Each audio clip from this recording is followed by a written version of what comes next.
মোৰ নাম কিৰণ নাৰ্জাৰী। আমাৰ ইয়াত হালিবাৰী গাঁও পঞ্চায়তত আৰু সৰুপথাৰ সমষ্টি 1 নং থৰিবাৰী গাঁও। আমাৰ ইয়াত এতিয়ালৈকে কাৰেণ্টৰ ব্যৱস্থা কৰি কিনে যোগাযোগ কৰি কিনে দৰখাস্ত লিখি দি আছে, এতিয়ালৈকে নাই। আমাৰ ইয়াত যদি অসম চৰকাৰে হাতত নলয়, আমি নাগালেণ্ডৰ পৰা এই কাৰেণ্ট ব্যৱস্থা ল'ম টানা। যিহেতু মোবাইল চাৰ্জ দিয়াই হওক আৰু মোবাইল চাৰ্জ দিয়াটো আমি নাগা বস্তুৱে চাৰ্জ কৰিবলৈ যাবলগীয়া হয় আৰু জনাপুৰ যাবলগীয়া হয়। এনেকুৱা অসুবিধা। কিমান পৰিয়ালে কাৰেণ্ট পোৱা নাই? এতিয়া আমি চব হিচাপ কৰিলে আমি এতিয়া মানে 60 অভাৰে হয়, তথাপি মই কমেই কৈ দিছোঁ। আমাৰ ইয়াত মুছলিম আছে, আদিবাসী আছে, আমাৰ বড়োসকল চব ইয়াতো আছে। চব মানে মিলিজুলি খাই আছে, বহুত দুখৰ পৰা খাই আছে আমি। আমাৰ ৰাইজে চব গম পায়, এইটো কথা সঁচা। সৰুপথাৰ সমষ্টিয়ে দিয়াটো আমি দৰখাস্ত দুবাৰেই হ'ল। আগত 2023 দিয়া হৈছে। এইটো হাতত লৈছিলে একবাৰ, তথাপি এতিয়াতক দিয়াই নাই। কথা এইটো মই গাঁৱৰ হয় মই কৈ দিলোঁ। হালিবাৰী গাঁও পঞ্চায়ত ৰাণীপুখুৰীত গাঁৱৰ হয়, সমষ্টি আমাৰ সৰুপথাৰ। মোৰ নাম শ্ৰী গোপাল বসুমতাৰী। মই ইয়াকে ক'ব বিচাৰিছোঁ যে আমাৰ ইয়াত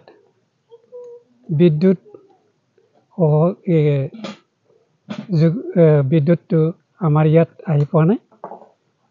বহুত দিনৰ পৰা চৰকাৰৰ পৰা আশা কৰি আছিলোঁ, আজিলৈকে নাই।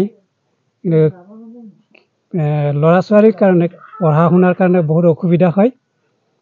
আৰু আমাৰ ইয়াত আজিলৈকে কেৰাচিনো পাবলৈ বহুত অসুবিধা।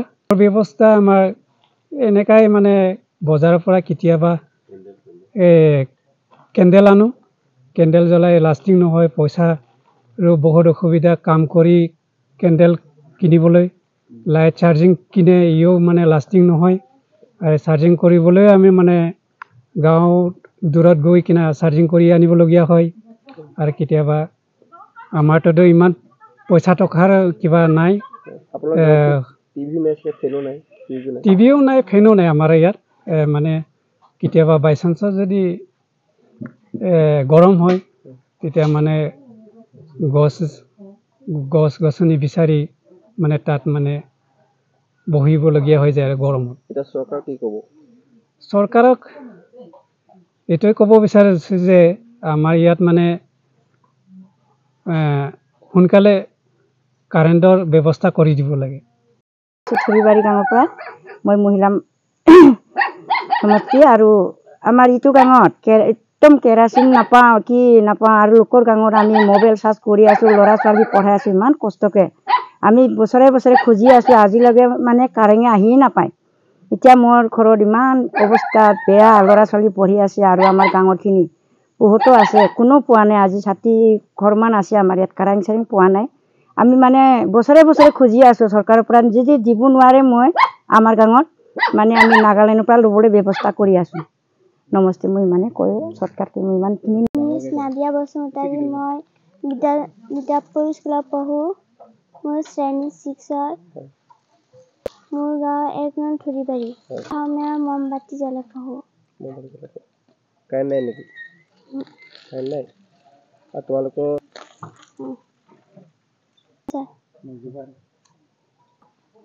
মমবাতি পঢ়া তোমালোকে?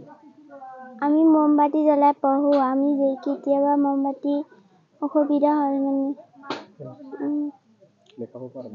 কিতাপ পঢ়িবলৈ অসুবিধা হৈ যায়।